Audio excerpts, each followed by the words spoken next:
नमस्कार, स्वागत है आप सभी का डीडी न्यूज पर। आप देख रहे हैं मिड डे प्राइम और आपके साथ मैं हूं शहला निगार। अगले 1 घंटे में हम बात करेंगे देश भर की बड़ी खबरों की। शुरुआत करेंगे बड़ी खबर से। पहली जो बड़ी खबर है वो है पश्चिम बंगाल में मदरसों के सर्वे से जुड़ी हुई। प्रचंड बहुमत से बनी शुभेंदु सरकार ताबड़तोड़ कार्रवाई में लगी हुई है। मदरसों के सर्वे के आदेश जारी हो चुके हैं। मकसद बिल्कुल साफ है कि राज्य में हो रही अवैध करतूतों को बिल्कुल भी बर्दाश्त नहीं किया जाएगा। सरकार को ये रिपोर्ट कब सौंपी जानी है, प्रदेश में कितने वैध मदरसे हैं, हर एंगल से इस खबर को समझने और समझाने की कोशिश करेंगे। जबकि जो हमारी दूसरी खबर है वो है भारत इंडोनेशिया संबंध से जुड़ी हुई, यानी कि पुराना रिश्ता नई उड़ान। और आज नई दिल्ली में संयुक्त आयोग की बैठक हुई और इस बैठक में किन किन विषयों पर चर्चा हुई, इसको भी विस्तार से समझने की कोशिश करेंगे। और भारत के लिहाज से ये बैठक कितनी ज्यादा महत्वपूर्ण है ये भी जानेंगे। और अगली बड़ी खबर होगी बॉर्डर से जुड़ी हुई। सरकार की कोशिश ये है कि हाईटेक प्रोजेक्ट से घुसपैठ पर लगाम लगे, लिहाजा इस दिशा में सरकार कौन कौन से कदम आगे बढ़ा रही है। खबर त्रिपुरा से जुड़ी भी होगी और आखिरी खबर होगी अमेरिका ईरान में टेंशन अभी भी जारी है। फिर भड़केगी जंगी चिंगारी, ये एक बड़ा सवाल है, इसलिए भी बेहद अहम हो जाता है कि सीजफायर के बाद भी हालात बिल्कुल भी सुधरने का नाम नहीं ले रहे हैं। तो आखिर ये जंग या फिर कह लीजिए कि ये तनातनी किस दिशा में आगे बढ़ती हुई नजर आ रही है, ये जानने की कोशिश होगी। हर खबर पर होगी विस्तार से चर्चा, लेकिन सबसे पहले नजर हेडलाइंस पर। पश्चिम बंगाल में वंदे मातरम के बाद अब मदरसों का राज्यव्यापी सर्वेक्षण शुरू। शुभेंदु सरकार ने 5 जुलाई तक मांगी रिपोर्ट।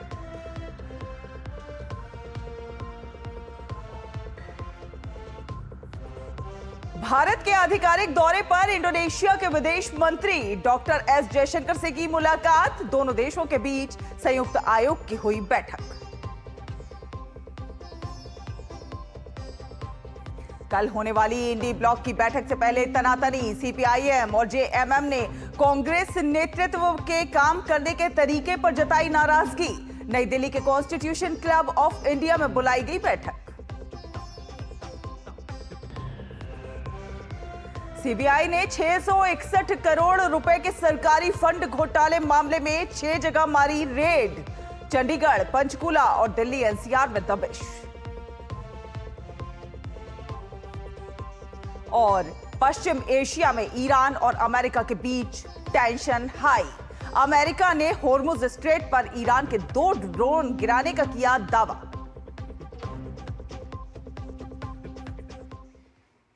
तो बंगाल के हर मदरसे का अब होगा हिसाब। जी हां, यह हम इसलिए कह रहे हैं क्योंकि पश्चिम बंगाल में प्रचंड बहुमत के साथ सत्ता में आई बीजेपी सरकार फुल एक्शन में है। जब से शुभेंदु अधिकारी ने मुख्यमंत्री पद की शपथ ली है, तभी से वो ताबड़तोड़ एक्शन के जरिए हर किसी को हैरान करते हुए नजर आ रहे हैं।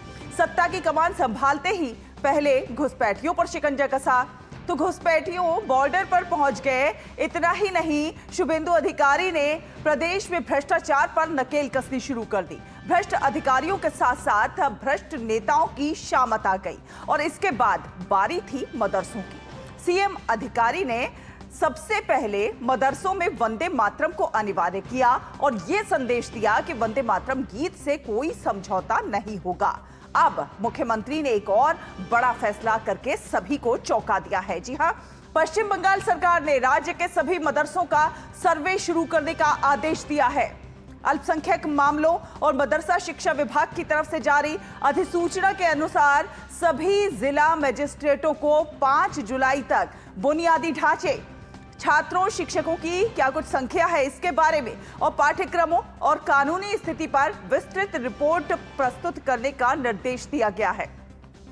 राज्य में भाजपा सरकार के गठन के बाद यह महत्वपूर्ण फैसला लिया गया है। तो पश्चिम बंगाल में ऑपरेशन मदरसा एक तरह से शुरू हो गया है। तो आपको बताते हैं कि शुभेंदु सरकार ने अपने निर्देश में आखिर क्या कुछ कहा है। आपको बता दें कि बंगाल में मदरसों का अब ये सर्वे होने जा रहा है। मदरसों का राज्य भर में सर्वे शुरू और ब्लॉक नगर पालिका स्तर पर सर्वे का निर्देश दिया गया है। मान्यता प्राप्त, सरकारी सहायता प्राप्त मदरसों का सर्वे होगा और गैर सहायता प्राप्त, अपंजीकृत, निजी प्रबंधन वाले मदरसों का भी सर्वे करने का निर्देश दिया गया है। मदरसों की क्या कुछ संख्या है इसके बारे में बताने के लिए कहा गया है। किस प्रकार की स्थिति है मदरसे की, बुनियादी सुविधाएं क्या कुछ हैं, ये तमाम डेटा जुटाने का लक्ष्य सभी जिलों के जो शैक्षणिक डेटाबेस तैयार करना सरकार का मुख्य उद्देश्य हो गया है। शैक्षणिक योजना, बाल कल्याण और रिकॉर्ड प्रबंधन में क्या कुछ खामियां हैं, क्या कुछ चल रहा है, ये सब पूरा डेटा जो है कलेक्ट किया जाएगा और इसका इस्तेमाल सर्वे के दौरान किया जाएगा कि किस प्रकार से अनियमितता तो नहीं है, अवैध गतिविधि की भी पहचान की जाएगी। और 5 जुलाई 2026 तक समेकित रिपोर्ट सौंपने का निर्देश दिया गया है। तो मदरसों के सर्वे पर का ये निर्देश दिया है और बंगाल में मदरसों का सर्वे होगा। सरकार का क्या कुछ कहना है इस पर, यह भी आपको बता देते हैं। ये केवल सूचना संग्रह और सत्यापन की प्रक्रिया है, छात्रों को हटाने की कार्रवाई नहीं है, मदरसों को बंद करने की कार्रवाई नहीं है। ये साफ कहा है सरकार ने कि ये केवल सूचना संग्रह और सत्यापन की प्रक्रिया है। घबराने या डरने की जरूरत नहीं है। मदरसे को बंद करने की कोई योजना नहीं है, छात्रों को हटाने की भी कोई कार्रवाई नहीं है। तो फिलहाल सभी संस्थान वर्तमान शैक्षणिक सत्र में अपनी पढ़ाई जो है जारी रखेंगे। ये सिर्फ और सिर्फ सूचना संग्रह और सत्यापन की प्रक्रिया है ताकि जो अनियमितताएं हैं या जो जरूरतें हैं तमाम, उनको जो है एक तरह से नियमित किया जा सके। आइए आपको सिलसिलेवार तरीके से समझाते हैं कि पश्चिम बंगाल में आखिर कितने मदरसे हैं। मान्यता प्राप्त मदरसों की बात की जाए तो 616 मान्यता प्राप्त मदरसे हैं। 614 मान्यता प्राप्त मदरसे हैं। सीनियर एजुकेशन सिस्टम की बात करें तो 102, हाई एजुकेशन सिस्टम मदरसा 423, जूनियर हाई मदरसे 89 हैं और सीनियर मदरसे 102, सीनियर फाजिल अपग्रेड मदरसे 77 और हायर सेकेंडरी अपग्रेड मदरसे 665, स्किल्ड डेवलपमेंट मदरसे 183 है। लड़कियों के लिए अगर हम मदरसों की बात करें तो 60 मदरसे हैं और को एजुकेशनल मदरसे 550 हैं। तो ये है मदरसों की संख्या। तो बंगाल में अब मदरसों का सर्वे करने का निर्देश शुभेंदु अधिकारी ने दिया है, बंगाल की सरकार ने दिया है। तो इस पर बात करने के लिए हम अपने संवाददाता के पास भी चलेंगे और जानने की कोशिश करेंगे कि आखिर क्या कुछ सौरभ हमारे साथ जुड़ गए हैं। सौरभ, आखिरकार क्या ऐसा हुआ कि शुभेंदु सरकार को मदरसों का विवरण मांगना पड़ा? आपसे जानना चाहेंगे कि कैसे जुटाया जाएगा इसका डेटा और इस सर्वे से सरकार को आखिर क्या कुछ मदद मिलती हुई नजर आएगी? सैला, जो आम बात है वही बंगाल में इतने साल तक हुआ नहीं। जब यहाँ पे लेफ्ट का शासनकाल था तब मुख्यमंत्री जो थे बुद्धदेव भट्टाचार्य, उन्होंने एक कमेंट किया था। उन्होंने कहा था कि सरकार के पास वो तथ्य थे, उसके आधार पर ही उन्होंने कहा था कि जो मदरसा है वो सब जच्चा घर में कन्वर्ट हो चुके हैं। तो इसके बाद बड़ी शोरगोल हुआ और लेफ्ट के पास से जो मुस्लिम जो वोट बैंक है वो ध्वस्त हो गया। लेकिन इसके चलते फिर ममता बनर्जी की जो शासनकाल है वहां पर मदरसाओं के लिए कुछ किया ही नहीं गया। क्योंकि जो शिक्षा प्रतिष्ठान है, जो शिक्षा संस्थान है, वहां पर जिस तरीके से सुविधाएं हो चाहिए, कितने छात्राएं हैं, कितने टीचर हैं, कितने शिक्षा कर्मी हैं, ये जानना बहुत एक सरकार के लिए जरूरी होता है कि उसके हिसाब से उन मदरसा का भी डेवलपमेंट हो। ये सरकार की मंशा है और इसी मंशा को सामने रखते हुए ये कदम उठाया गया है कि वो सरकार जानना चाहती है कि राज्य में कितने मदरसा है, उनमें से सरकार पोषित कितने हैं, सरकारी मदरसा कितने हैं, कितने सरकारी मान्यता प्राप्त मदरसा है और कितने को सरकारी मान्यता नहीं है। कोई ऑर्गेनाइजेशन चला रहा है, ऐसा कौन से मदरसा हैं, उनमें कौन से छात्राएं हैं, कौन से शिक्षक है, कौन से शिक्षा कर्मी है, क्या पढ़ाया जाता है। यानी कि सौरभ, अगर हम मोटा मोटी इसे समझने की कोशिश करें तो मदरसों में किस प्रकार की एजुकेशन दी जा रही है? क्या वो जो बच्चा मदरसे में पढ़ रहा है, वो जो बच्चे आम स्कूल में पढ़ रहे हैं, उसके साथ कॉम्पिटिट कर भी पाता है या नहीं, या केवल जो है इस्लामिक शिक्षा ही प्राप्त कर पाता है? ये तमाम चीजें जानने और समझने की और कहीं ना कहीं सर्वांगीण विकास हो सके आम बच्चे का, मुस्लिम बच्चे का, ये भी मकसद हो सकता है। ये जो चिट्ठी प्रिंसिपल सेक्रेटरी के तरफ से हर जिला शासक को दिए गए हैं, उसमें साफ तरीके से लिखा है कि इसमें आपको डरने वाली कोई नहीं है, कोई बात नहीं है, कोई मदरसा बंद नहीं होने जा रहा है। हम समझना चाहते हैं, सरकार समझना चाहते हैं कि ये जो राज्य के जो मदरसाएं हैं ये किस स्थिति में है, क्या उनका इंफ्रास्ट्रक्चर क्या है, क्या जरूरत है, और साथ ही साथ इसका भी मुआयना बोलिए, डेटाबेस, सरकारी एक डेटाबेस तैयार करना चाहती है बंगाल की सरकार, भाजपा की सरकार, कि ये जो मदरसा है ये कहाँ है, कौन सी जिले में है, कौन सी इलाके में है, किस तरीके से वहां पर पढ़ाई होता है, और कौन कौन लोग वहां पर है, किन किन किन लोगों का वहां पर आना जाना है। इन सारी बातों का जो म्युनिसिपालिटीज में के जो स्टाफ्स है, जो वीडियो लेवल के जो स्टाफ्स है, उनके जरिए ये सर्वेक्षण होगा। एक तरफ से सरकार अपने पास एक छवि रखना चाहती है कि हमारी राज्य में कौन कौन जिला के कौन कौन इलाके में मदरसा है, और वो सरकार पोषित है या कि सरकारी मान्यता है या नहीं। तो इसमें कोई बड़ी बात नहीं, ये हर सरकार के हक है कि जानना चाहेगी कि सरकार के वहां पर कितने स्कूल है, कितने मदरसाएं हैं। तो इसी के तरह ये डेटाबेस तैयार करने के लिए सरकार ने ये ऑर्डर जारी किया है। ये लेकिन भी ये भी हैरान बताइए की बात है सौरभ कि कि ये सरकार के पास ये डेटाबेस ऐसा कब डेटाबेस तक था नहीं। दिया जाना है सरकार को, और डेटाबेस प्राप्त हो जाने के बाद क्या कुछ कदम सरकार की ओर से उठाए जाने हैं? दो कदम है। एक, सरकार का जो निर्देशिका है उसी में कहा गया है कि जो सरकारी मदरसाएं हैं उनकी अगर इंफ्रास्ट्रक्चर की कोई देखा जाए कि कमियां हैं, तो वो सब कमियां पूरी करने के लिए सरकार काम करेगा। दूसरी बात यह है, जो सरकार पोषित नहीं है, सरकार की मान्यता नहीं है, उन सारी मदरसाओं में भी अगर कोई रेक्टिफिकेशन करने की जरूरत हो तो वो करेगा। और तीसरी जो बात है वो ये है कि अगर इन दोनों के परे ऐसा कुछ नजर में आता है कि वो जो होना नहीं चाहिए, जो राज्य के हित में नहीं है, जो देश के हित में नहीं है, जो किसी भी छात्रा के हित में नहीं है, किसी भी अभिभावक के हित में नहीं है, आम जनता के हित में नहीं है, बंगाल वासी के हित में नहीं है, बंगाल के हित में नहीं है, अगर वो ऐसा कुछ अगर आता है तो उसमें भी सरकार काम करेगी। यानी कि समझे तो हम ये कह सकते हैं कि अगर कोई मदरसा अवैध तरीके से चल रहा है तो उस पर रोक लगाई जाएगी, जो मदरसे जिसमें अनियमितताएं हैं उन्हें दूर भी किया जाएगा, और कहीं ना कहीं मदरसों को आम स्कूल के लेवल का बनाने की तैयारी के तौर पर भी इसे देख सकते हैं, क्योंकि कहीं ना कहीं हम देखते हैं कि मदरसों में पढ़े बच्चे कहीं ना कहीं थोड़ा बहुत पिछड़ जाते हैं शिक्षा में। सैला देखिए, हर एक या तो आम स्कूल की बात कीजिए या फिर मदरसा की बात कीजिए, सबके लिए सरकारी पॉलिसीज है। उनकी जो छात्राएं हैं उनका विकास हो, वो भी आगे आए, वो भी आगे आकर इंजीनियर, डॉक्टर या फिर समाज के और भी जो पेशा है उन सारे पेशा में वो शामिल हो, जो देश की विकास के भागीदार हो। ये तो हर सरकार चाहेगी, लेकिन सबसे बड़ी हैरान की बात है कि सरकार के पास ये डेटाबेस क्यों नहीं है। बंगाल में ये जो डेटाबेस अभी तैयार करने की बात हो रहा है, इसका मतलब सरकार के पास ये डेटाबेस नहीं है कि कितने मदरसा है। सरकार के जो जिला शासक है, जब उनसे इनपुट मांगा जा रहा है तो सही तरीके से छवि नहीं आ रहा है। यही कारण है कि भाजपा सरकार आने के बाद और एक बार फिर से ये सर्वेक्षण किया जा रहा है, और सरकारी जो है, सरकारी मदरसा तो इनमें शामिल होंगे, सरकारी मान्यता प्राप्त, सरकारी पोषित जो है वो पंजीभूत जो है वो तो होंगे ही, साथ ही साथ जो सरकार नहीं चलाता है, किसी ऑर्गेनाइजेशन के जरिए चलाता है या फिर कोई व्यक्ति चलाता है, तो उसको भी सरकार की होती है, प्रशासनिक जो निगरानी होती है उसके दायरे में लाना चाहती है सरकार, और ताकि विकास हो।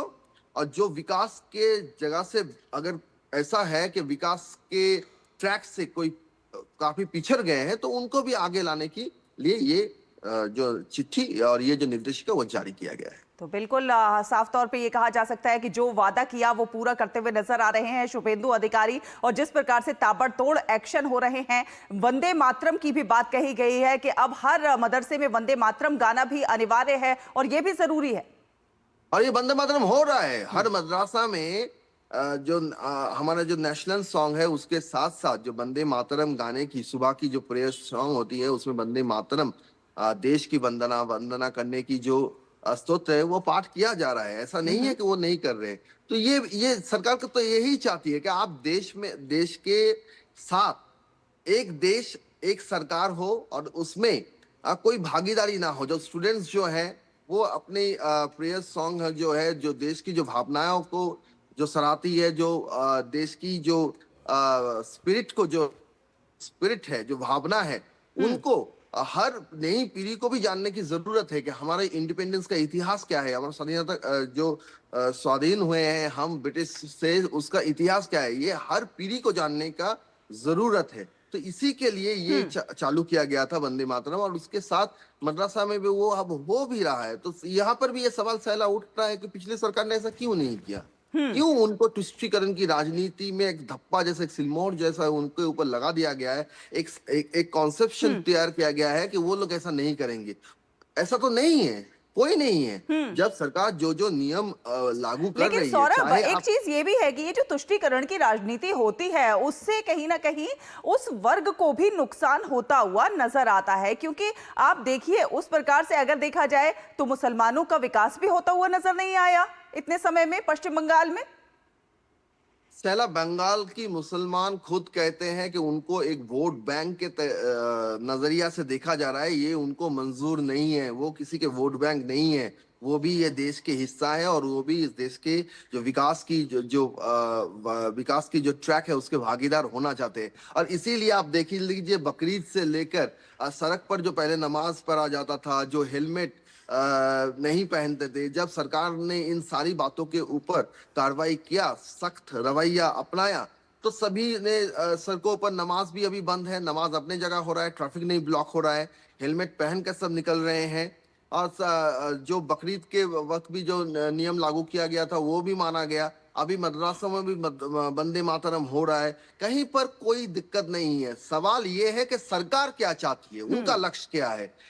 जो सरकार तुष्टीकरण की राजनीति को पीछे रखकर, हटाकर विकास की ओर से जा रहा है, तो उसमें सभी समुदाय शामिल होना चाहते हैं। विकास की बस पर या कि विकास की ट्रेन पर सभी चढ़ना चाहते हैं। और एक स्टेप आगे आगे आप कह सकते हैं कि अब तो बंगाल में बुलेट ट्रेन भी चलेगा। वो कल रेल मंत्री जी अश्विनी वैष्णव जी ने वो कहा है कि दिल्ली से सिलीगुड़ी, तो अब बुलेट ट्रेन में भी तो सभी समुदाय सवार होना चाहिए। बिल्कुल, सभी समुदाय सवार होना चाहेंगे, और विकास की जब बयार बहती है तो उसका लाभ भी सभी वर्ग के लोग उठाते हैं, और इसीलिए विकास बहुत ज्यादा जरूरी है किसी भी राज्य में। और पश्चिम बंगाल में अब उसकी बानगी देखने को मिलना शुरू भी हो गई है। अगर हम मोटा मोटी जानना चाहें कि कितने मदरसे ओवरऑल पश्चिम बंगाल में चल रहे हैं इस समय, वैध अवैध? 600 का तो एक फिगर आया है कि 614 मदरसा है जो सरकारी मान्यता प्राप्त, जो आप फिगर कह रहे हैं उसके हिसाब से जरा मुझे समझ दीजिए। मैं हाँ, मान्यता प्राप्त जो मदरसा है वो 614 है। जूनियर हाई मदरसा 112 है, हाई मदरसा 400 है, और सीनियर मदरसा 102 है। ये जो फिगर मोटे तौर तरीके से 1000 का फिगर एक गिनवाता है। इसी को शुभेंदु अधिकारी की सरकार जानना चाहती है कि ये 1000 ही है या 1000 से ज्यादा है या फिर 1000 से कम है। देखिए, पहले तो सरकार ये भी मानती थी कि लक्ष्मी भंडार जो योजना चल रहा था और अभी भी चल रहा है, तो वो उनके जो उपभोक्ता है, 2 लाख से भी ज्यादा जो उपभोक्ता है, लाभार्थी है, वो सब महिलाएं हैं। लेकिन जब अन्नपूर्णा योजना चालू हुआ, अन्नपूर्णा योजना जब चालू हुआ, तब जब जाके पूरे डेटाबेस देखना पड़ा कि किसने लक्ष्मी भंडार है, उसमें कौन कौन लाभार्थी है, तभी जाके तो ये सामने आया कि जो पुरुष थे वो भी महिला बनकर लक्ष्मी भंडार का लाभार्थी बने थे। तो हाँ। इसी तरह ये जो मदरसा है, ये जो 1000 मदरसा, अभी भी सरकार के पास एक डेटा है, बहुत पुराना डेटा है लेकिन है, तो उसमें 1000 भी चल रहे हैं या कि ये भी 1000 हो से कम सकता हो गए, है, 1000 से ज्यादा हो गए ये हैं, भी हो सकता कौन है चला 1000 रहा से है, ज्यादा हो, और ये भी हो सकता है 1000 से 1000 कम से हो, कम। क्योंकि बहुत ज्यादा ये भी देखने को मिला है कि मदरसों के नाम पर चंदा इकट्ठा करते हैं लोग कि मदरसा चला रहे हैं, इतने बच्चों को पढ़ा रहे हैं, लेकिन असल मायनों में चल कुछ नहीं रहा होता है। कुछ एक बच्चों को बिठा के फोटो खिंचा लेते हैं और चंदा कलेक्शन करते हैं, तो ऐसा भी बहुत होता है।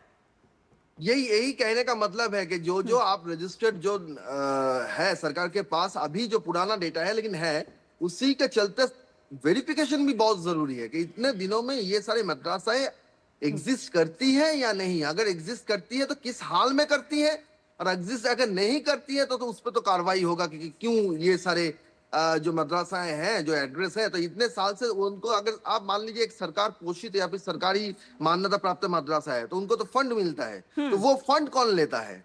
जैसे लक्ष्मी भंडार के लाभार्थी राकीबुर शेख महिला बन के 22 अकाउंट चला रहे थे, या फिर कोई और तफीकुर रहमान 15 अकाउंट चला रहे थे, ऐसे राकीबुर, ऐसे तफीकुर मदरसाओं में नहीं है, किसी ब्लॉक में नहीं है, किसी गांव में नहीं है, स्टेट के किसी प्रांत में नहीं है, कौन कह सकता है? इसीलिए इसका एक मुआयना बहुत जरूरी है, क्योंकि जो सेंट्रल और स्टेट, अब डबल इंजन का सरकार है, अगर सबको वो फायदा देना है तो जो उसके हकदार है उनके पास पहुंचे, जो उसके हकदार नहीं है और मदरसा के सामने रखकर अगर वो गलत काम करते हैं, वहां पर जो छात्राएं हैं उनसे, उनके भविष्य से वो खिलवाड़ करते हैं, कुछ और काम होता है, ये भी तो देखना सरकार की जरूरी है। इसीलिए एकदम जमीन पर जाकर सरकारी आधिकारिक देखना चाहती है, जैसे अन्नपूर्णा योजना में घर घर जाके वेरिफिकेशन हो रहा है, यहाँ पर भी मदरसाओं में ब्लॉक स्तर में, म्यूनिसिपैलिटी इलाका में जहां जहां है, वहां जाकर सरकारी आधिकारिक देखना चाहती है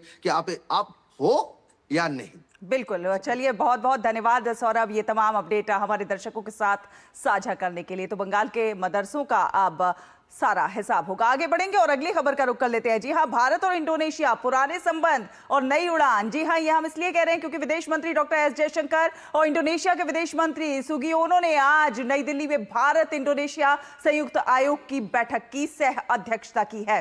दोनों नेताओं ने संबंधों को नई गति देने और सहयोग को और ज्यादा मजबूत करने पर जोर दिया है और साथ साथ भारत इंडोनेशिया संबंधों के भविष्य को लेकर सकारात्मक उम्मीदें भी व्यक्त की हैं। तो संबंधों को नई गति देने पर ये जोर है। विदेश मंत्री डॉक्टर एस जयशंकर ने कहा है कि राष्ट्रपति प्रबोवो के भारत दौरे के दौरान भारत इंडोनेशिया ने व्यापक रणनीतिक साझेदारी को और ज्यादा मजबूत करने की दिशा में कदम आगे बढ़ाए हैं। उन्होंने कहा कि प्रधानमंत्री नरेंद्र मोदी और राष्ट्रपति प्रबोवो के बीच हुई सार्थक चर्चाओं ने द्विपक्षीय संबंधों को भी नई गति दी है। डॉक्टर एस जयशंकर ने यह भी कहा कि वे राजनीतिक, रक्षा, सुरक्षा, समुद्री व्यापार और निवेश, स्वास्थ्य, फार्मास्यूटिकल्स, खाद्य सुरक्षा और पर्यटन, शिक्षा और सांस्कृतिक सहयोग सहित द्विपक्षीय सहयोग के सभी पहलुओं पर गहन चर्चा करने के लिए बेहद उत्सुक हैं। I very much value the guidance provided by him on further developing our multifaceted bilateral ties. There were very fruitful discussions between Prime Minister Modi and President Prabowo during the visit, and that has certainly imparted fresh momentum to our comprehensive strategic partnership. Today, I look forward to extensive discussions with you, covering the full spectrum of our bilateral cooperation, from political to defense and security, maritime, trade and investments, health and pharmaceuticals, food security, as well as tourism, education and cultural cooperation.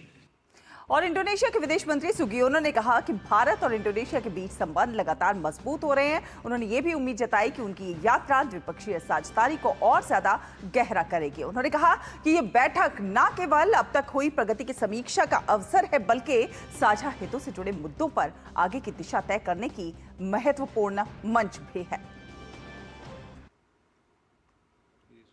Timely and important meeting to allow us to review on the progress of our cooperation since the last JCM we held in 2022 to address outstanding subjects that both to our common interests and of course to chart the way forward to translate this partnership into more concrete outcomes.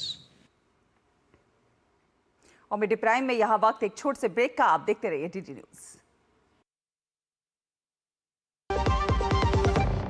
क्या आप उत्तर प्रदेश में अपनी मातृभूमि से दूर देश या विदेश में बसे हुए हैं? अब आप अपने पैतृक गांव की तरक्की में योगदान देना चाहते हैं? उत्तर प्रदेश सरकार लेकर आई है मातृभूमि योजना, एक ऐसी पहल जहां आप अपने गांव के विकास में भागीदार हो सकते हैं। आपके द्वारा विकास कार्यों में 60% योगदान देने पर शेष 40% खर्च राज्य सरकार वहन करेगी और आपका या आपके पूर्वजों का नाम चयनित परियोजना के शिलापट पर अंकित किया जाएगा।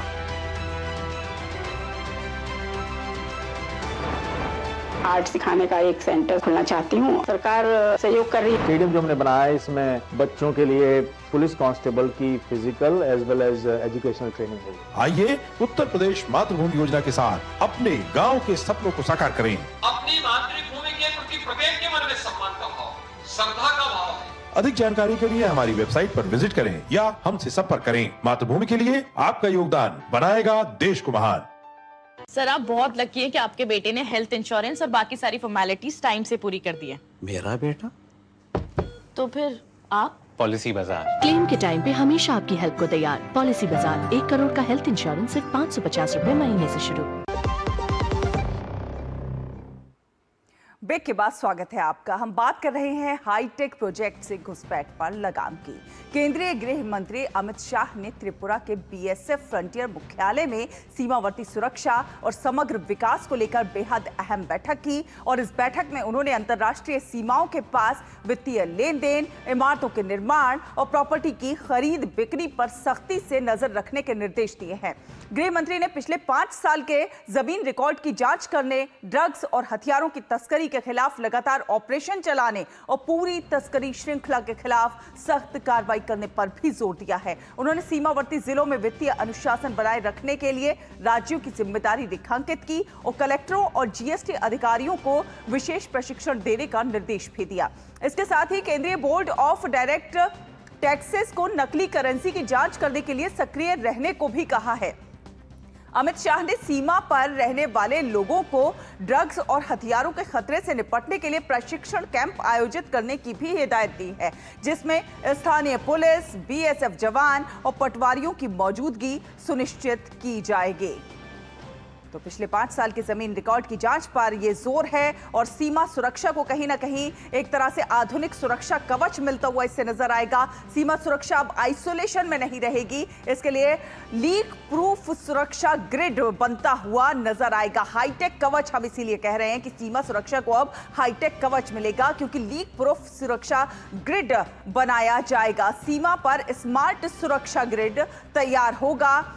स्मार्ट फेंसिंग से मजबूत होती हुई नजर आएंगी सीमाएं और जल्द लॉन्च होगा स्मार्ट बॉर्डर का पायलट प्रोजेक्ट। डीएम, एसपी, पटवारी और सरपंच भी इस सुरक्षा के भागीदारी बनेंगे। स्मार्ट फेंसिंग से सीमाएं और ज्यादा मजबूत होती हुई नजर आएंगी। कहीं ना कहीं स्थानीय सहभागिता से और ज्यादा अभेद्य बनेंगी ये सीमाएं। संवेदनशील सीमा क्षेत्र की सुरक्षा को और ज्यादा मजबूती मिलेगी। डीएम, एसपी, पटवारी और सरपंच भी इस पूरे सुरक्षा में भागीदार बनेंगे। स्थानीय लोग भी इस सुरक्षा की जिम्मेदारी निभाएंगे ताकि सीमाएं और ज्यादा अभेद्य हो सके। हाईटेक का कवच मिलता हुआ नजर आएगा। संवेदनशील सीमा क्षेत्र की सुरक्षा को और ज्यादा मजबूती मिलती हुई नजर आएगी। 650 किलोमीटर फेंसिंग का आधुनिकीकरण किया जाएगा और 119 किलोमीटर नई फेंसिंग को भी मंजूरी दे दी गई है। ड्रोन सेंसर से इसकी पूरी निगरानी की जाएगी।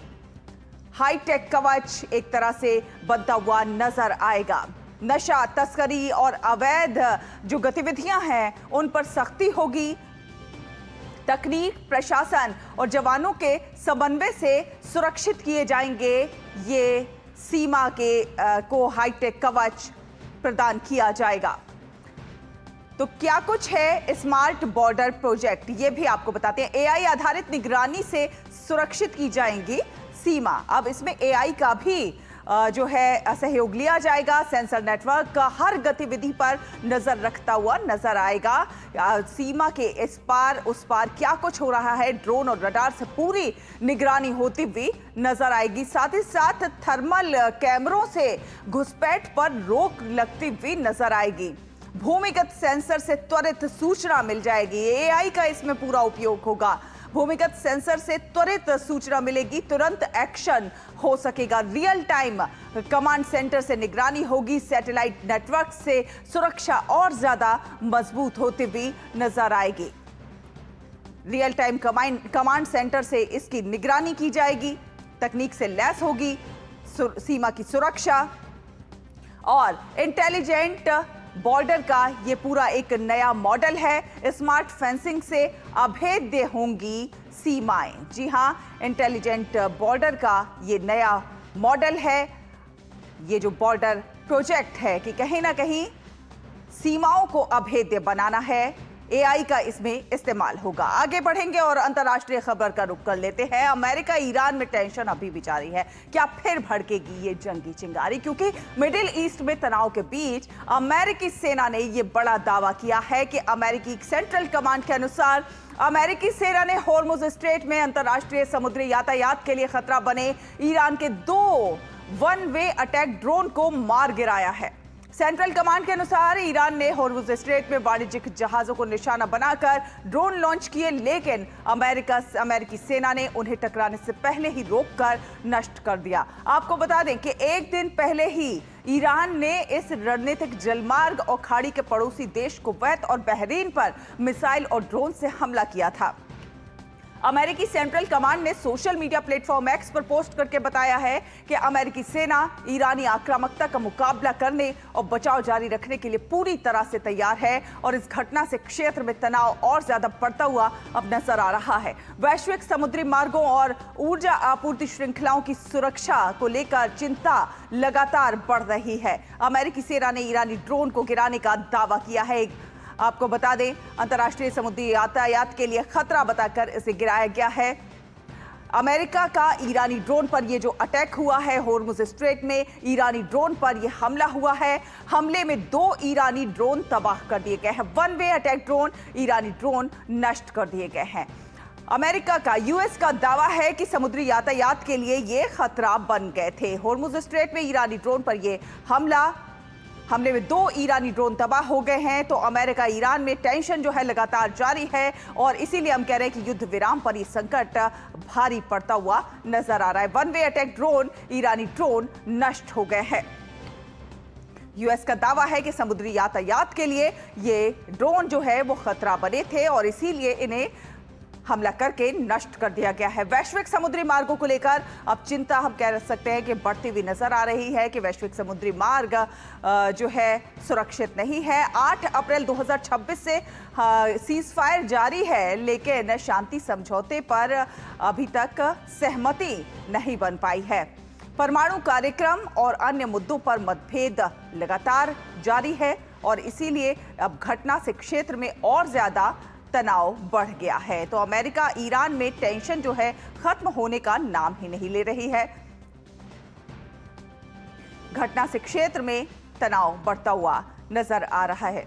दीपक रावत हमारे सहयोगी संवाददाता इस पर और ज्यादा जानकारी के साथ जुड़ रहे हैं। दीपक, अमेरिका ईरान की टेंशन जो है खत्म होने का नाम नहीं ले रही है। फिर सवाल यही खड़ा हो रहा है कि क्या एक बार फिर से जंग की ये चिंगारी भड़कने वाली है?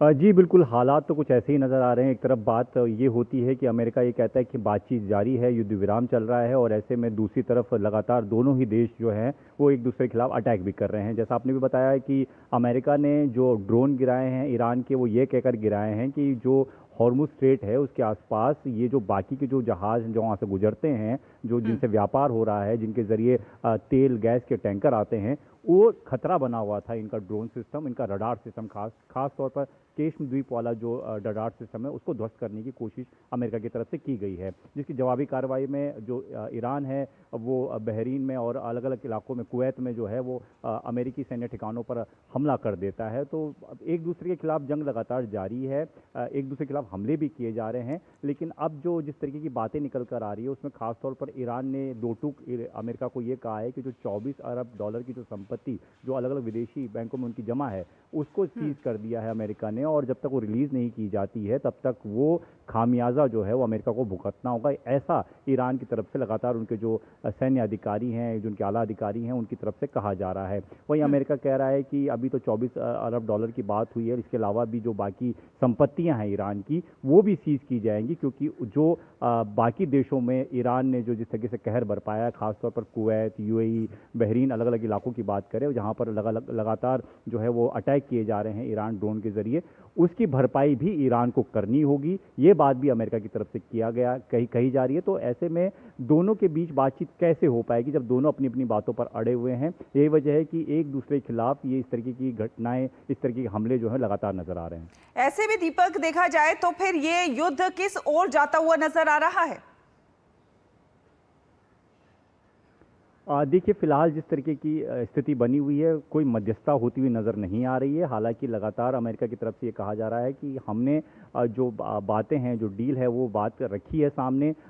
फैसला ईरान को लेना है, लेकिन ईरान अपनी बातों पर अड़ा हुआ है। ईरान, जैसा मैंने पहले भी बताया कि ईरान अब इस बात को लेकर कह रहा है कि हॉर्मुज़ में कोई ढील नहीं दी जाएगी। दो चीज़ों पर खासतौर पर ईरान ने जोर दिया है कि $24 अरब की जो बात मैं कह रहा था कि जो सीज किया गया है, उसको तुरंत रिलीज करने की बात साफ तौर पर अब ईरान की तरफ से कहा जा रहा है। और दूसरी बड़ी चीज़ जो ईरान कह रहा है वो कि हॉर्मुज़ के आसपास जो नेवी जो डिप्लॉय की गई है अमेरिका की तरफ से, उसको भी तुरंत हटाने की बात कही गई है।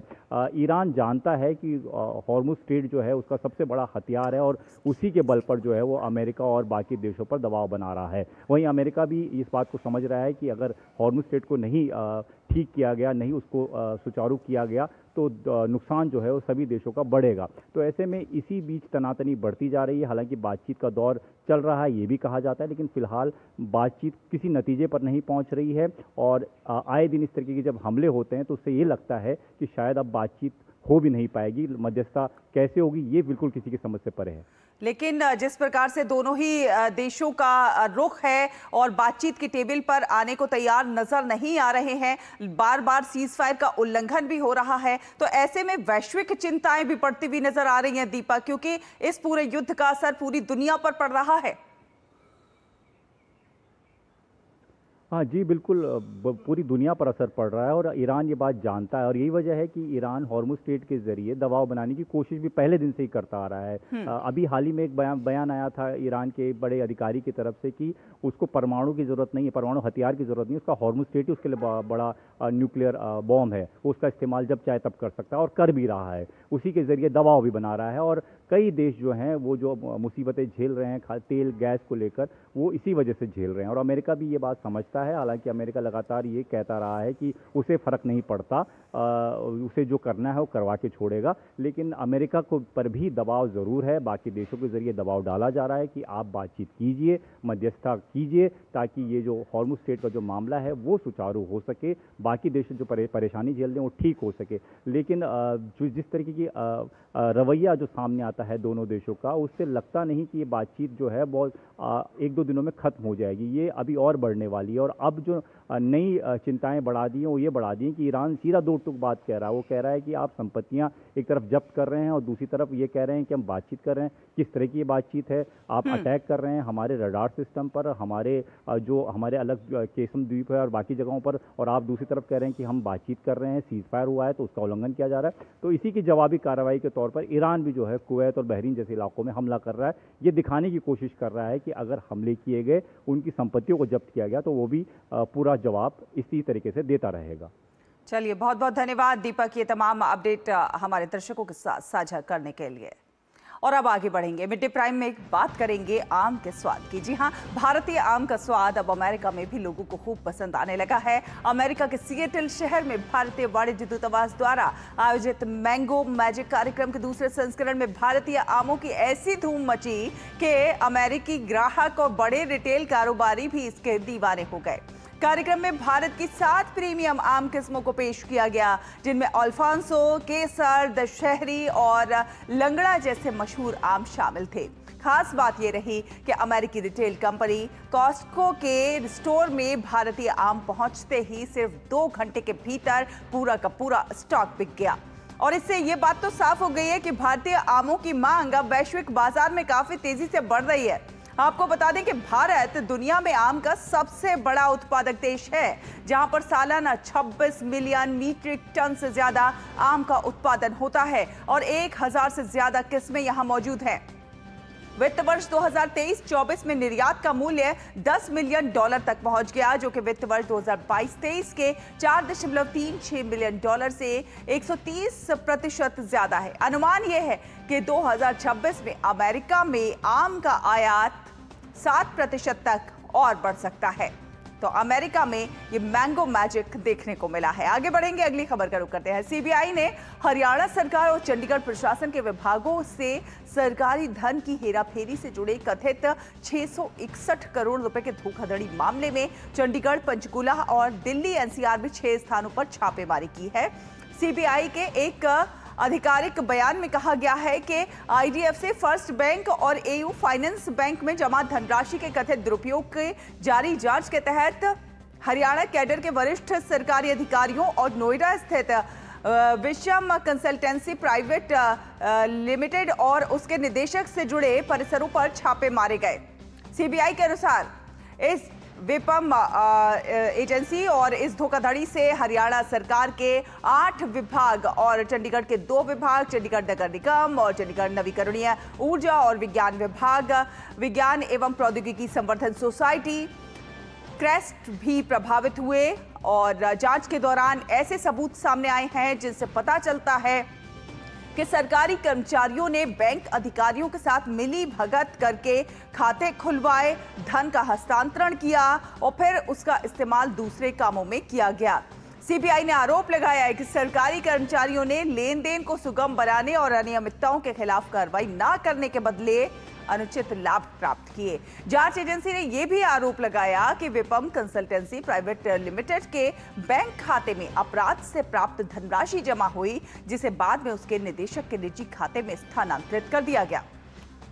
CBI ने कहा कि छापे के दौरान आपत्तिजनक दस्तावेज, डिजिटल उपकरण, संपत्ति संबंधी दस्तावेज और अन्य संबंधित सामग्री भी जब्त की गई है। और देश में रसोई गैस यानी कि LPG की कीमत में 29 रुपए प्रति सिलेंडर की बढ़ोतरी की गई है। वैश्विक ऊर्जा बाजार में वृद्धि के चलते सरकारी ईंधन खुदरा विक्रेताओं को लगातार चुनौतियों का सामना करना पड़ रहा है, जिसके चलते 3 महीनों में ये दूसरी बढ़ोतरी की गई है। बढ़ी हुई कीमतें आज से लागू होंगी। दिल्ली में 14.2 किलोग्राम वाले LPG सिलेंडर की कीमत 913 रुपए बढ़कर अब 913 रुपए होगी, इससे बढ़कर 942 रुपए हो जाएगी, जबकि सिलेंडर की आपूर्ति की जो असली लागत है अब 1600 से 1700 रुपए हो गई है। पश्चिम एशिया में संघर्ष के कारण वैश्विक ऊर्जा आपूर्ति बाधित होने और अंतर्राष्ट्रीय ईंधन कीमतों में वृद्धि होने के बाद 7 मार्च को 60 रुपए प्रति सिलेंडर की बढ़ोतरी की गई थी। उसके बाद आज ये दूसरी बार वृद्धि की गई है। हालांकि सरकार अब भी घरेलू उपभोक्ताओं के लिए कीमतों को नियंत्रित कर रही है। अंतर्राष्ट्रीय बाजार में कीमतों में बढ़ोतरी का पूरा बोझ उपभोक्ताओं पर नहीं डाला जा रहा है और इसीलिए इस वृद्धि के बावजूद भी भारत में रसोई गैस की कीमत पड़ोसी देशों की तुलना में सबसे ज्यादा कम है। ये अमेरिका, ऑस्ट्रेलिया और कनाडा जैसे विकसित देशों की कीमतों की तुलना में भी काफी ज्यादा कम है। और आगे बढ़ेंगे, बात करते हैं पश्चिम बंगाल में तृणमूल कांग्रेस के भीतर बढ़ते असंतोष की चर्चाएं एक बार फिर से तेज हो गई है। टीएमसी सुप्रीमो ममता बनर्जी की बुलाई बैठकों में नेताओं की गैर हाजिरी लगातार बड़े सवाल खड़े कर रही है। 20 मई को विधायकों की कम उपस्थिति के कारण ममता बनर्जी को बैठक रद्द करनी पड़ी थी। अब आज शाम तृणमूल भवन में कोलकाता नगर निगम के पार्षदों की बुलाई गई बैठक भी रद्द होने की खबर है। बताया ये जा रहा है कि बड़ी संख्या में पार्षद बैठक में शामिल होने के इच्छुक नहीं थे और ये घटनाक्रम ऐसे समय में सामने आया है जब कोलकाता के मेयर फरहाद हकीम अपने पद से इस्तीफा दे चुके हैं। वहीं मेयर परिषद के सदस्य संदीपन साहा को बागी खेमे का प्रमुख चेहरा माना जा रहा है, जबकि तारक सिंह पहले ही पार्टी नेतृत्व के खिलाफ खुलकर बोलने के बाद इस्तीफा दे चुके हैं। और इतना ही नहीं, नगर निगम के कई पार्षद भ्रष्टाचार और वसूली के आरोपों में गिरफ्तार भी हो चुके हैं। आपको बता दें कि राज्य के विभिन्न हिस्सों में तृणमूल नेताओं को विरोध का सामना करना पड़ रहा है। पार्षद बापादित्य दासगुप्ता की गिरफ्तारी के दौरान अंडे फेंके गए और चोर चोर के नारे भी लगे। पूर्व मंत्री मदन मित्रा की गाड़ी पर भी अंडे फेंके गए हैं। ऐसे में सवाल उठ रहे हैं कि तृणमूल कांग्रेस के विधायक, सांसद और पार्षदों का समर्थन अब भी ममता बनर्जी के साथ कितना मजबूती से बना हुआ है। और तेलंगाना के मुख्यमंत्री रेवंत रेड्डी के एक बयान ने राजनीतिक हलकों में हलचल मचा दी है। कथित तौर पर यह स्वीकार किया है कि हैदराबाद आपदा प्रतिक्रिया और संपत्ति संरक्षण प्राधिकरण यानी कि हाइड्रा के गठन के पीछे उन्हें जर्मनी के तानाशाह एडोल्फ हिटलर से प्रेरणा मिली। अब बीजेपी प्रवक्ता शहजाद पूनावाला ने रेड्डी पर जमकर निशाना साधा है। पूनावाला ने कहा है कि रेवंत रेड्डी के काम में दिखता है कि वो हिटलर राह पर चलते हैं और आज भी उनकी मानसिकता इमरजेंसी वाली है। रेवांत रेड्डी ने अपनी हिटलर वाली मानसिकता, तानाशाही मानसिकता, इमरजेंसी मानसिकता का प्रदर्शन किया है। वैसे दूसरों को तानाशाह बोलते फिरते हैं, पर इंदिरा जी की इमरजेंसी हो या रेवांत रेड्डी का हिटलर के लिए प्रेम हो, ये दिखता है कि कैसे इनकी मानसिकता संविधान विरोधी है। और इसीलिए रेवांत रेड्डी ने तो एक्शंस में भी दिखाया है, चाहे स्टूडेंट्स, पत्रकारों को गिरफ्तार करना हो, उनकी पिटाई करनी हो, राजनीतिक विरोधियों को धमकी देना हो कि मैं आपका डेथ वारंट साइन कर दूंगा। और इंडी गठबंधन के घटक दलों की सोमवार को होने वाली एक अहम बैठक से पहले राजनीतिक सरगर्मियां तेज हो गई हैं। भाजपा के राष्ट्रीय प्रवक्ता शहजाद पूनावाला ने इंडी गठबंधन पर तीखा हमला बोलते हैं और कांग्रेस पर छोटी पार्टियों का इस्तेमाल करने का भी उन्होंने आरोप लगाया। उन्होंने कहा है कि इंडी अलायंस सिर्फ कागज पर है, असलियत में नहीं है। Where is India Alliance? It has no mission, no vision, only confusion, and every day new set of division is coming up. First, DMK has ditched India Alliance and Congress because Congress had given dhokha to DMK. Then Sharad Pawar ji, NCP is not going. Then JMM is having fight with Congress over Rajya Sabha seat. And now left has written to Khadge ji saying that explain the comments made by Rahul Gandhi against our leaders. So it shows that they are not together. They are fighting each other. In the last election also, where was India Alliance? In Bengal or in Kerala? And Congress party has used and thrown all these regional parties. Therefore, they are upset with Congress and they are showing Congress a mirror. India Alliance is only on paper. It is in imagination, not in reality. और आपको बता दें कि केंद्र की नरेंद्र मोदी सरकार सत्ता में अपने 12 साल पूरे कर रही है और इन 12 वर्षों में मोदी सरकार के तमाम फैसलों से देश विकसित भारत की ओर आगे बढ़ चला है। पिछले 12 सालों में राष्ट्र प्रथम की भावना से मोदी सरकार ने तमाम जन कल्याणकारी कदम उठाए हैं। मोदी सरकार के 12 सालों के कामकाज पर डीडी न्यूज एक सीरीज चला रहा है जिसमें हम दिखा रहे हैं कि कैसे इन सालों में सरकार के बड़े फैसलों से तमाम क्षेत्रों में बदलाव आए हैं। तो आइए देखते हैं हमारी ये खास सीरीज विकसित भारत की ओर बढ़ते कदम।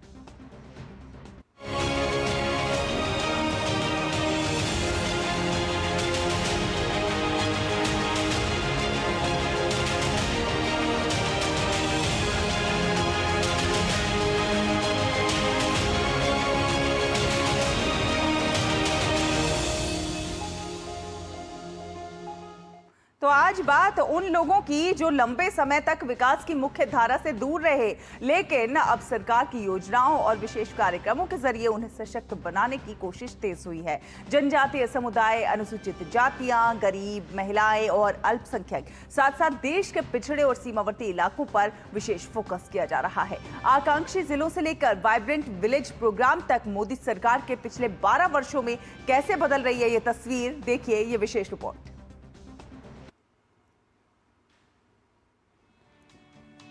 सदियों तक उपेक्षा, अभाव और संघर्ष की धूल में दबे रहे वर्गों को अब सशक्तिकरण की नई ऊर्जा देने की कोशिश हो रही है। जंगलों और पहाड़ों में रहने वाले जनजातीय समुदाय हो या सामाजिक भेदभाव का दर्द झेलते अनुसूचित जाति के परिवार, गरीबी से जूझते करोड़ों लोग हो या सपनों को सीमाओं में कैद करने को मजबूर महिलाएं, केंद्र सरकार की योजनाओं का केंद्र अब वही लोग हैं जो लंबे समय तक विकास की दौड़ में सबसे पीछे छूट गए थे। सबका साथ, सबका विकास, सबका विश्वास अब केवल एक नारा नहीं बल्कि 2026 के भारत की जमीनी हकीकत बन चुका है। वंचितों का सशक्तिकरण और पिछड़े क्षेत्रों का कायाकल्प आज की सरकार की सर्वोच्च प्राथमिकता है। जनजातियों से लेकर महिलाओं तक और आकांक्षी जिलों से लेकर सीमावर्ती गांवों तक विकास की किरण हर घर पहुंच रही है। प्रधानमंत्री मोदी के नेतृत्व में महिलाओं के जीवन में आज सम्मान और आत्मविश्वास की नई शुरुआत दिखाई दे रही है।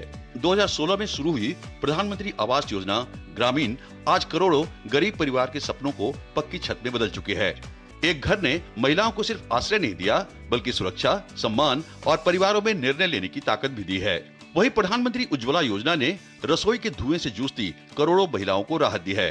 2016 से अब तक 10.33 करोड़ एलपीजी कनेक्शन वितरित किए जा चुके हैं। अब रसोई में धुएं की जलन नहीं बल्कि बेहतर स्वास्थ्य और सम्मानजनक जीवन की नई रोशनी दिखाई दे रही है। प्रधानमंत्री मोदी की दूरदर्शी सोच का परिणाम है कि आज भारतीय महिलाएं विज्ञान और अंतरिक्ष के क्षेत्र में सचमुच सितारों तक पहुंच रही हैं। चंद्रयान 3 की सफलता में भारतीय महिलाओं ने महत्वपूर्ण भूमिका निभाई। आज विश्व में सबसे अधिक महिला पायलट भारत में हैं। इस बदलाव को संवैधानिक आधार देते हुए नारी शक्ति वंदन महिलाओं के राजनीतिक सशक्तिकरण का ऐतिहासिक पहल बन चुका है। पिछले 12 वर्षों में केंद्र सरकार ने मुस्लिम समुदाय से जुड़े कई महत्वपूर्ण विधायी, सामाजिक और विकासात्मक निर्णय लिए हैं, जिनमें अल्पसंख्यक मुस्लिम समाज के जीवन को नई दिशा दी है। मुस्लिम महिला विवाह संबंधी अधिकारों का संरक्षण कानून 2019 के तहत तत्काल 3 तलाक यानी तलाके बिद्दत को अमान्य और अवैध घोषित किया गया। प्रधानमंत्री विरासत संवर्धन योजना के माध्यम से मुस्लिम कारीगरों और शिल्पकारों के पारंपरिक कौशल को निखारने और उन्हें आर्थिक रूप से सशक्त बनाने का कार्य किया जा रहा है। अल्पसंख्यक युवाओं के लिए मुफ्त कोचिंग और कौशल विकास कार्यक्रम भी चलाए जा रहे हैं। वहीं जिन क्षेत्रों में अल्पसंख्यक आबादी 25% या उससे अधिक है, वहां स्कूल, अस्पताल और अन्य बुनियादी ढांचों का विकास किया गया है। पिछले 12 वर्षों में केंद्र सरकार ने अनुसूचित जाति और अनुसूचित जनजाति समुदायों के सामाजिक न्याय, शिक्षा, आर्थिक सशक्तिकरण और बुनियादी विकास को नई गति दी है। सरकार ने पीएम जनमन जैसी ऐतिहासिक पहल के जरिए 75 विशेष रूप से कमजोर जनजातीय समूहों के लिए 24,104 करोड़ के बजट के साथ आवास, शिक्षा, स्वास्थ्य, सड़क, पानी और बिजली जैसी मूलभूत सुविधाएं पहुंचाने का अभियान शुरू किया।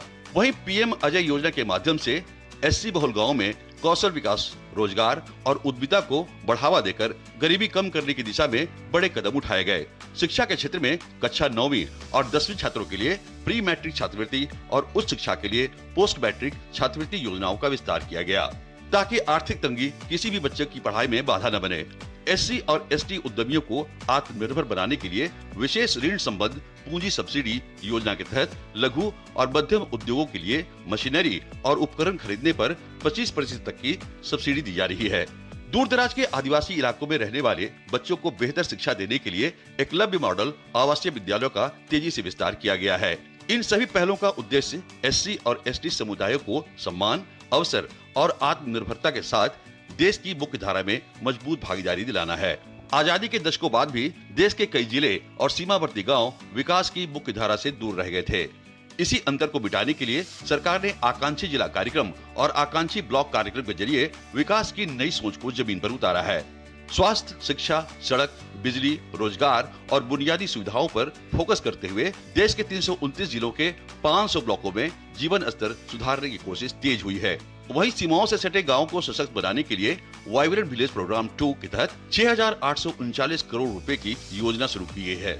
इस पहल के जरिए 1954 सीमावर्ती गाँव में सड़क, बिजली, स्वास्थ्य, शिक्षा और रोजगार जैसी सुविधाओं को मजबूत किया जा रहा है। सरकार का लक्ष्य साफ है, विकास सिर्फ शहरों तक सीमित न रहे, बल्कि देश के आखिरी गांव और आखिरी व्यक्ति तक उसकी रोशनी पहुंचे। आज का भारत सिर्फ विकास की नई इबारत नहीं लिख रहा, बल्कि उन लोगों को भी आगे ला रहा है जो कभी हाशिए पर खड़े थे। नारी शक्ति, जनजातीय समाज, गरीब परिवार अब केवल योजनाओं के लाभार्थी नहीं, बल्कि नए भारत की विकास यात्रा के सबसे मजबूत भागीदार बन चुके हैं। और यही है सबका साथ, सबका विकास, सबका विश्वास और सबका प्रयास का वास्तविक स्वरूप। और मिड डे प्राइम में अब समय हो गया है खेल की खबरों को जानने का, तो आपको लिए चलते हैं स्पोर्ट्स जर्नलिस्ट गौरव कुमार के पास। गौरव, ओवर टू यू। शुक्रिया शैला। और फिटनेस से खेल की खबरों की शुरुआत करेंगे, जहां फिटनेस का पहिया जो है वह पूरे देश में तेजी से घूम रहा है। विश्व साइकिल दिवस के मौके पर दिल्ली के जवाहरलाल नेहरू स्टेडियम से निकला फिट इंडिया का संदेश देश के 10,000 स्थानों तक पहुंचा। लाखों लोगों ने साइकिल चलाकर स्वस्थ भारत का संकल्प दोहराया। देखिए हमारे संवाददाता सुशील कुमार की ये खास रिपोर्ट।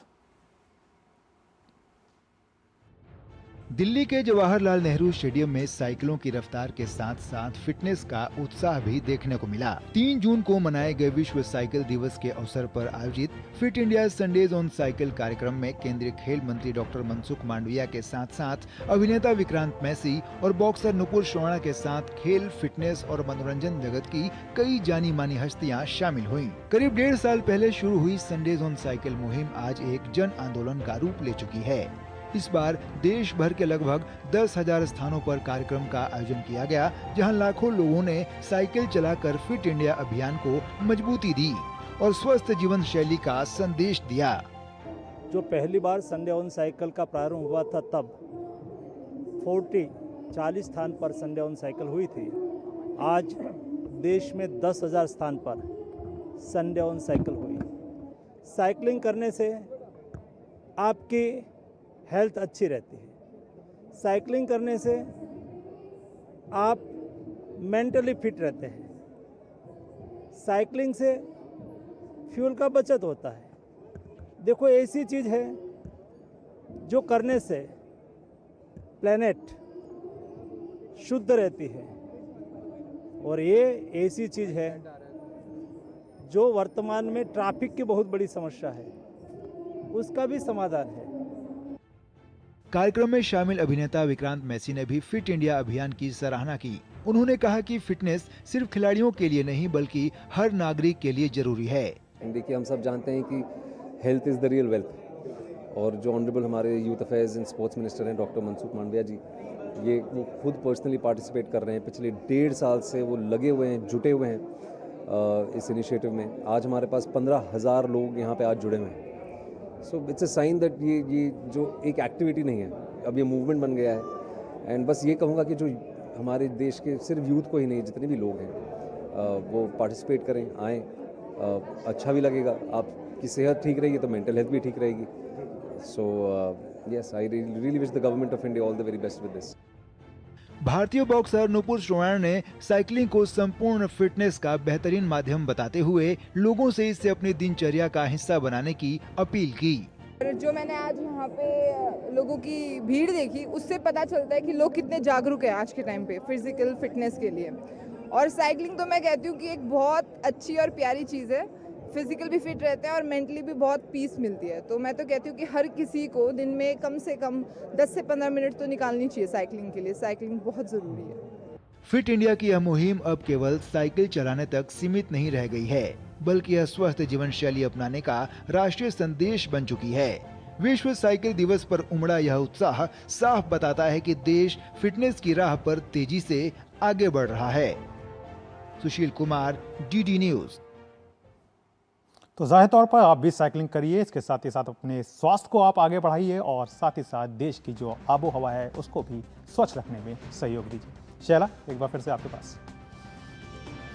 बहुत धन्यवाद गौरव, ये तमाम अपडेट साझा करने के लिए। और इसी के साथ मिड डे प्राइम में अभी के लिए बस इतना ही। DD न्यूज पर खबरों का सिलसिला लगातार जारी रहेगा। आप देखते रहिए DD न्यूज। नमस्कार।